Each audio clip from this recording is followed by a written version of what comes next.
everyone. My name is Shalhevet Schwartz, and this is Gefet on Daf Yomi, a joint project of Hadron and Yeshivat Drisha. The sugya that we'll be exploring today, um, which discusses basically what kinds of requirements a Cohen has in terms of his beliefs and or actions in order to be eligible to eat the matanot kehunah. Is going to take us into a bit of a conversation about what is faith, what is heresy, and what does it mean to be a frum Jew. So let's get started. Our sugya is in Masechet Menachot Daf Yud Chet. In the context in which it's being brought is actually about a Mishnah that implies that Yitzikah Ksher Bizar, right? That says that Yitzikah Ksher Bizar, that Azar can pour the oil as part of a korban mincha. And by, right, as we're trying to establish the authorship of that Mishnah, we end up in a conversation about what other requirements are required of a Cohen. So Lema Matnitin to Rabbi Shimon, the Gemara says that this Mishnah can't be according to Rabbi Shimon, because what we're going to see in the future, right, as we read this Braita, that Rabbi Shimon thinks that specifically a Cohen can do Yitzikah. But what we're going to be focusing on is actually the beginning of this Braita, unrelated. So Tanya, Rabbi Shimon Omer, Kol Kohen she'eino modeh ba'avodah ein lo chelek b'kehunah. Rabbi Shimon would say, or said, that any Cohen who is not modeh ba'avodah, a Cohen who does not admit to something about the avodah, about Torah korbanot, ein lo chelek b'kehunah, right? He's not really has no chelek in the kehunah. Has no portion in the priesthood, as Shena Emar hamakriv et dam hashlamim ve'et achelev mibnei aharon lo tihyeh shok hayamin lemana. So he who sacrifices the dam of the shlamim, the blood of the shlamim, and the fats of or from among bnei aharon, and that's where it's going to get, where the drush is going to come in. So he is right. For him is the portion of the shok hayamin as a portion. Modeh ba'avodah yesh lo chelek b'kehunah, she'eino modeh ba'avodah ein lo chelek b'kehunah. So there's a sort of drasha that Rabbi Shimon is doing on those words b'nei aharon. One who is modeh ba'avodah, he has chelek b'kehunah, and one who is not modeh ba'avodah, we'll see what that means, does not have a portion in the kehunah. And then comes the part where this seems to be contradictory with our Mishnah. Ein lo ela zo bilvad minayin lerabot tetvav avodot hayitzikot v'hablilot v'haptitot v'hamelichot v'hatnufot v'hagashot v'hagmitzot v'haktarot v'hamelikot v'hakabalot v'hazaot v'hashkaot sotah v'arifat egla v'taharat mitzorah v'nesiat kapayim bein maybe v'chutz. So it's not only the matanot kehunah, but actually all of these avodot as well. And those avodot include specifically yitzikot, which is in tension with our Mishnah. So minayin Talmud lomar mi bnei aharon avodah hamizura bnei aharon. So all of this only all of this also only applies to bnei aharon, the avodah which is transmitted to or passed on to bnei aharon.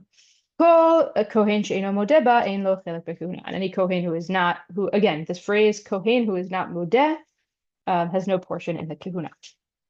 Now we're going to take a look at a couple of different perspectives in the rishonim and in the acharonim about what precisely that means. What it means for a Kohen to be modeh ba'avodah, or reversed for a Kohen who is not modeh ba'avodah. So Rashi on the parallel sugya Chulin gives us one explanation. Modeh ba'avodah she'amar b'libo divrei hevelhin ve'lo tzivah hamakom la'akriv lo korbanot ela Moshe bada milibo.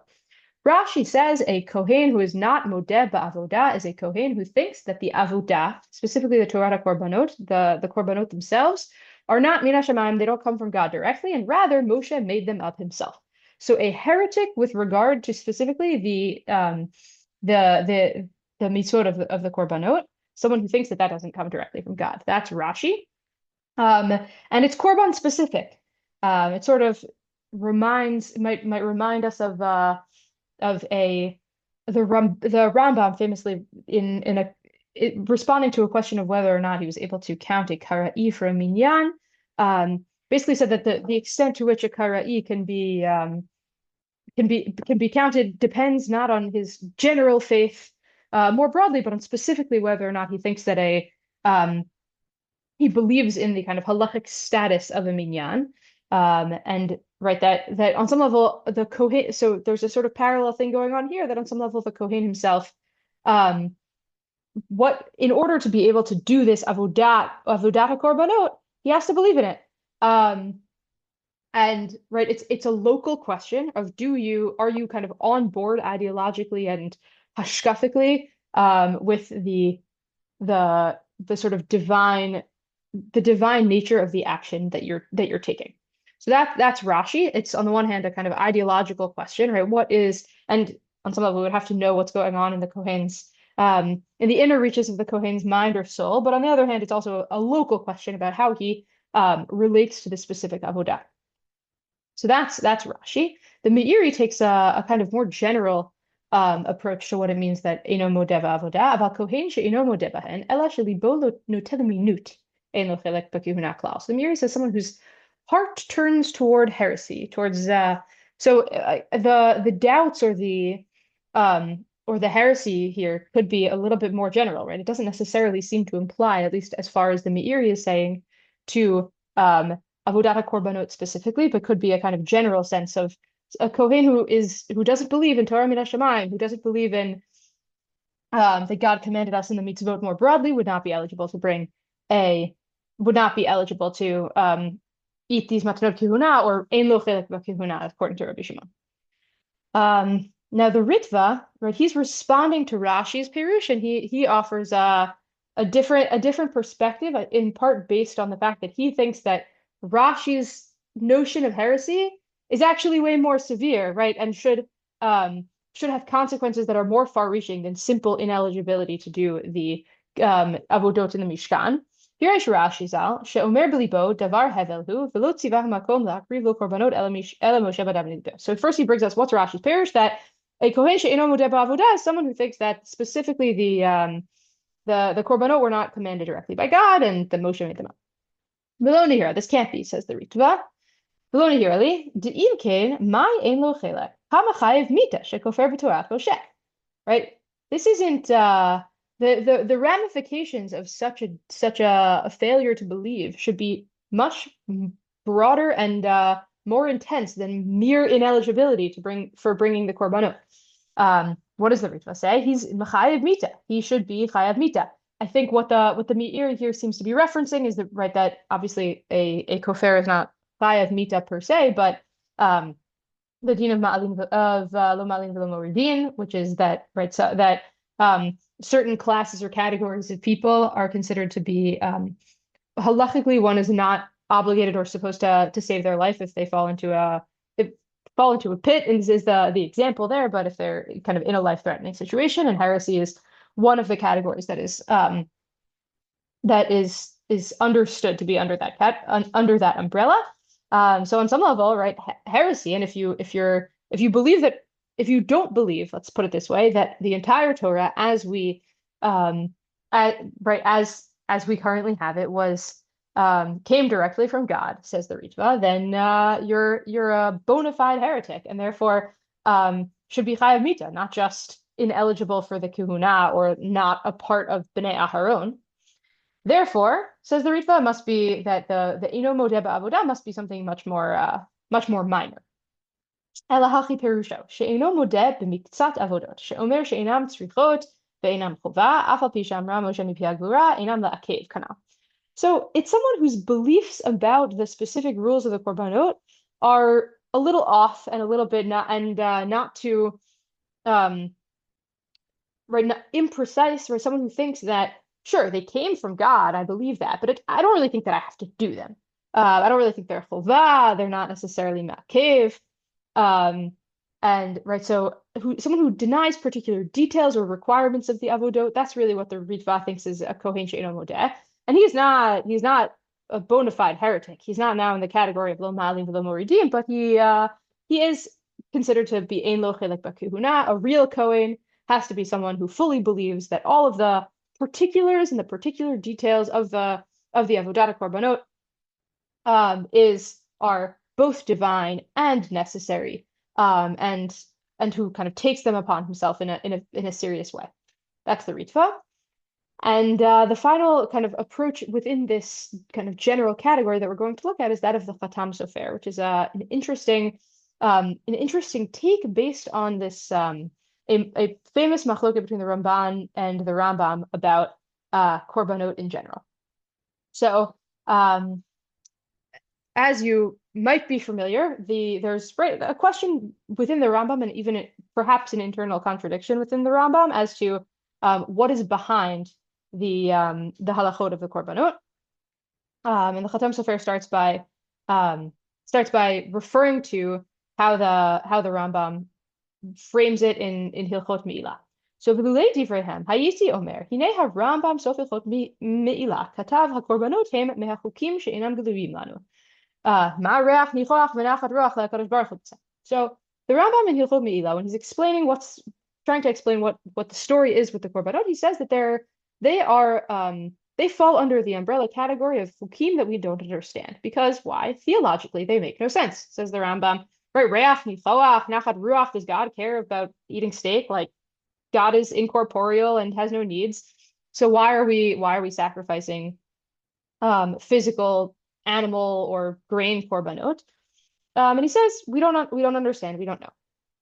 That said, many of you might be familiar with a famous passage from the Moreh Nevuchim, right? Not from the Mishneh Torah, but from the Guide to the Perplexed, in which the Rambam does try to explain what's behind the mitzvah of the korbanot. So the Umnam, the Sefer HaMoreh katav, shehayu shtufim ba'avodah zarah lizboach l'seirim, al kein masar lahem hakorbanot l'taken avodatam l'Hashem. That Bnei Yisrael at the time of Matan Torah were totally shtufim ba'avodah zarah is the image that we're drowning in avodah zarah, and that we were what we were used to, the air that we breathed on some level was that of idolatry, and that the particular rules of the korbanot were there in order to, on some level, to inculcate, right, to deal with the spiritual status and level that we were at, and to kind of inculcate us in the direction of the one true monotheistic God, despite the fact that we were using means that we were already kind of used to as a Ovdei Avodah Zarah. That's the Rambam's explanation in the Moreh Nevuchim. The Tzavach Ramban, Reish Parashat Vayikra, sorry, she'oseh shulchan Hashem migoal, v'kol kedushat hakodashim beit hamikdash v'kohanim le'otzi milev hatipshim ela shehu sodot ha'elyonim. So the Ramban in Parashat Vayikra comes out hard against the Rambam, says, how could you possibly explain this entire, right, 1/5 or more of our Torah is really, right, has no inherent value in and of itself, and it's just a way of trying to bring us a little bit further away from the avodat elim, and basically it's all just based on avodah zarah. The Ramban says that can't be. No, it's shehu sodot elyonim, right? It's that there's some kind of inherent metaphysical cosmic significance to it that we don't necessarily fully understand. You can sort of see echoes of the Ramban and versus the Rambam's sort of rationalist versus more mystical theological perspectives more broadly at play here. So that's right, the machloket Rambam-Ramban based on the understanding of the Rambam in the Moreh, in the Guide to the Perplexed. And the Maharit in the Tzafnat Paneach comes basically to the defense of the Rambam, trying to explain both how the Rambam might respond to the criticism of the Ramban, and also how to maybe harmonize between these two different notions that show up on the one hand in the Guide to the Perplexed, and on the other hand the Mishneh Torah. So Maharit B'Sefer Tzafnat Paneach, Reish Perek Vayikra katav, Harei Rambam atzmo sof Hilchot Me'ilah katav k'Ramban. Right, the Rambam himself writes something that's much more similar to what the Ramban says in the Mishneh Torah. Right, it's true. The real reason why we have the korbanot is some kind of perhaps mystical, metaphysical, certainly inexplicable entirely to us reason, right, that God has for giving us the korbanot, that is independent of our experiences as humans, or at least independent of our previous experiences with avodah zarah. אלא אף על פי שיש בו סודות נפלאות, היה לקדוש ברוך הוא לאסור, כמו שאסר מצבה, שהייתה אהובה, ואסרה מפני חוק אמורים. So, but we still might think that even though there might be good reasons for giving us korbanot, because it's similar to avodah zarah, says the Safnat Panach, we would have thought that God would have made it, actually would have forbid it to us, just like God forbade the matzeva or other kinds of forms of worship that were reminiscent of avodah zarah, of chok emurim, darkei hamorim. Right? So too, God should have forbid all korbanot, even though they really might be valuable in some way. And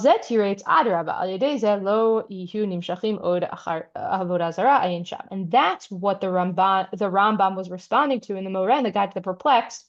Or he wasn't explaining why do we have the mitzvah of korbanot in the first place. Oh, just to fix us from our avodah zarah ways. He was explaining, despite the fact that there are good reasons to give us korbanot, I might think that they would still be forbidden because they seem like avodah zarah. No, says the Rambam. They're actually coming. Their effect will not be to seem like avodah zarah, but their effect will actually be the opposite, to kind of get us out of our habitual idol worship and push us in the direction of avodah Hashem. Now we really get to the kicker. So just to understand, we have the Rambam, who seems to say two contradictory things. The Ramban takes issue with the Rambam's sort of instrumental, let's put it that way, understanding of avodah korbanot. The Tzafnat Panach comes and says, no, the Rambam doesn't really think that korbanot are instrumental. He thinks that they're not about getting rid of our taiva for avodah zarah. They're really about something else. But we don't have to worry about them because actually they'll get rid of our taiva for avodah zarah. Anyway, now we get to the kicker, which gets us back to our sugya. Mikol makom, kol kohen she'ino modeh ba'avodah shehi avodat LaHashem yitbarach, rak choshev shehu lehotzi milev hatipshim ve'oseh shulchan Hashem mego'al oto kohen ein lo chelek b'kehunah ken Yael ani odaiti. So what the Chatam Sofer comes and says is that actually, if you mistakenly think what the Ramban thought the Rambam thought, which is to say that if a Kohen believes that this whole show, right, that basically this whole all of avodah korbanot is really just a big kind of charade that's meant to lehotzi milev hatipshim, to retrain our spiritual instincts, the spiritual instincts of idolaters, and that it isn't inherently valuable in and of itself. Right? That is considered a kohen she'ino modeh ba'avodah. That is considered like heresy with regard to the avodah. Someone who thinks that the korbanot are merely about retraining the spiritual instincts of idolaters has no chelek in the kehunah. Even though you believe that it came from God and that God commanded it, if you think what on a plain reading it would sound like the Rambam thinks in the Moreh Nevuchim, you are not a real kohen. That is what the Chatam Sofer is coming to say. Now, there's a different Perushim brought by the Aruch that actually takes us in a totally different direction. What does he say? Who is a kohen she'ino modeh? Kohen she'ino modeh ba'avodah hamitnaseh liga b'chalavim uvadam l'hatzit ha'alita v'chayotze b'zeh. A kohen who is not modeh ba'avodah is one who actually kind of messes around with his halakhic responsibilities when it comes to the korbanot. Someone who's willing to touch things that he's not supposed to touch, who's lazy, cuts corners with regards to the sacrificial rites, right? It's a very different picture than the picture painted by Rashi, by the Meiri, the Ritva, and the Chatam Sofer. It's not about what's going on in his mind. It's about how he relates behaviorally. It's about his behavior with regard to the korbanot. So just to summarize real quick, who is a kohen she'ino modeh with the Meiri, a kind of heretic in a general sense. For Rashi, it's someone who denies that specifically the korbanot were divinely commanded. For the Ritva, it's someone who's mistaken about or isn't serious about the importance of the specific sacrificial halachot, but this is also a question of what's going on in his head. And for the Chatam Sofer, it's someone who thinks that that the korbanot are only meant for the kind of spiritual rehabilitation of idolaters. And the aruch, on the other hand, is someone who's unscrupulous about how he does the avodot, about how he carries them out. Right, so we've got the Meiri, Rashi, the Ritva, and the Khatim Sofer all think that this is an ideological or a philosophical problem, right? A problem with belief, whereas the Aruch thinks that it's a behavioral problem. We'll head right now to a sugya in Bechorot that also quotes this drasha. That seems to maybe shed light on why the Aruch says what he says. That seems to maybe imply something more akin to the idea that Eino modeh ba'avodot might be a behavioral issue. Quoting a Breita here, Habalik habel divrei chaverut chutz midavar achad ein mekabelin oto, which is someone who in Am Haaretz who wants to take on the responsibilities of to take on the particular chumrot of becoming a chaver. If he wants to do that, except for one thing, meaning he wants to say like, okay, I'm not gonna do X. There's one of the kind of elements of chaverut that he refuses to take on. In mekabelin oto, we don't let him do it. So too, so too, someone who wants to convert to Judaism but is willing to accept the yoke of mitzvot, except for one. Nope, doesn't work. Don't let him do it. Rabbi Yossi bar Rabbi Yehuda Rabbi Yossi bar Rabbi Yehuda says even a derabanan we don't let him convert. V'chein ben Levi sheba lekabel divrei leviyah v'kohen sheba lekabel divrei kehunah chutz midavar echad in mekabelin oto. So too, a Levi or a Cohen who wants to, or someone who's from a hereditary perspective, a Cohen or a Levi who wants to take on the roles and responsibilities of a Cohen or a Levi, except for one thing, we don't accept him. Why? Shina Emar, quoting that same pasuk, Hamakriv et dam hashlamim v'gomer, ha'avodah ha'misura livnei aharon, kol kohen she'ino modeba ein lo chelek b'kehunah. Right. So, quoting that same drasha, right, this avodah that is misura livnei aharon, a Kohen who's not modeba, a Kohen who doesn't admit to it, has no chelek in kehunah, and therefore a Kohen who wants to accept kehunah except for davar echad, we don't let him. So it seems like this drasha here is being used in the context of lo kibel davar echad, someone who doesn't want to take on a particular kind of behavioral responsibility or role. That's who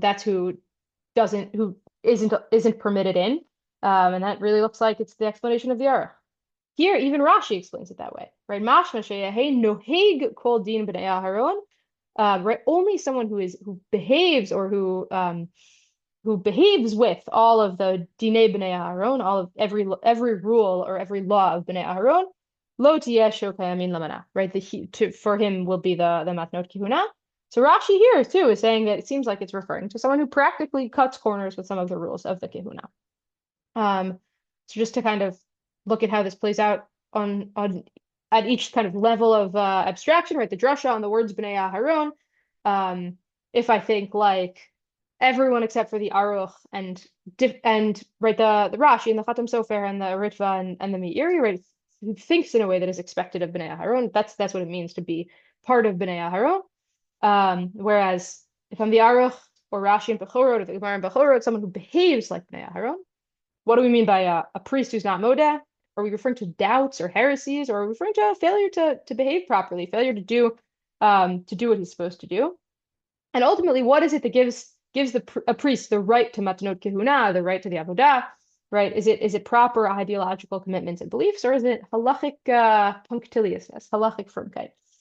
I want to close out with a Tosafot on our sugya, which adds like one extra sort of layer or a different dimension to this conversation, which is, right, we were talking about beliefs on the one hand and actions on the other. And I think what he's gonna add here is the question of knowledge, right? What does it mean to be a Talmid Chacham versus Am Haaretz? So hachanakat modeh ba'avodah mashma afilu Talmid Chacham ela shehu rasha. Right. So here it sounds like the factor that we're considering or we care about is about, again, proper tzadikut, right? Or rasha, whether you're a rasha or a tzaddik. And that you could not have a chelek b'kehunah even if you're a Talmid Chacham, so long as you're a rasha. But ubeperek hazrov halachayim, right, in Chulin amrina de'einu hin matana lekohen am haaretz, right? It sounds like there the question that the factor that we're considering when deciding to whom to give our matanot kehunah is whether or not the kohen knows his stuff, right? Whether he's not haaretz, shenamar latet manat lamachzikim b'torat Hashem. Veloka amar lakohen sheino modeh midichtiv machzikim. So there, it seems like the thing that we care about is not whether he's modeh, not whether he has the proper intentions or beliefs or actions, but whether whether he's a talmid chacham or an am haaretz. V'shema yesh l'chalek. So now Tosafot wants to draw a distinction between the matanot kehunah being discussed in Chulin and what's going on here. V'shema yesh l'chalek. Dehatam bitrumot u'ma'asrot she'adam noten l'kol kohen sheyirtzeh. There we're talking about matanot kehunah that a person, a Yisrael, not a Cohen, chooses to give to a Cohen.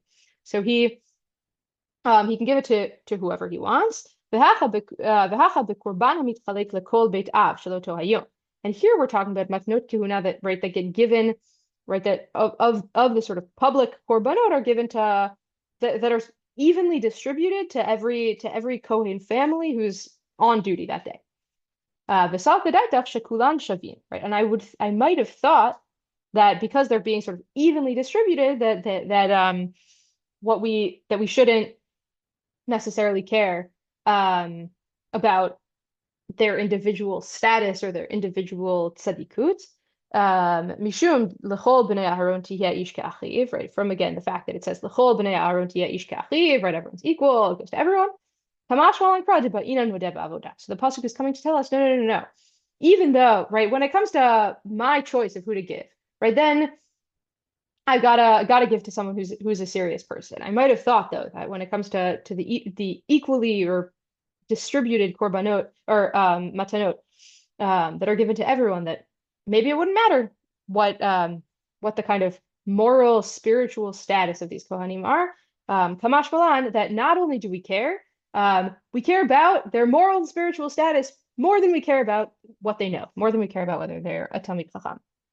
So I think what we've been able to cover today together, I think really deep questions about what it means to be a good Jew, what it means to believe in Torah and mitzvot, and what the ramifications of that are, and how we can relate to each other and the community as being a community that is committed to Avodat Hashem in a serious way.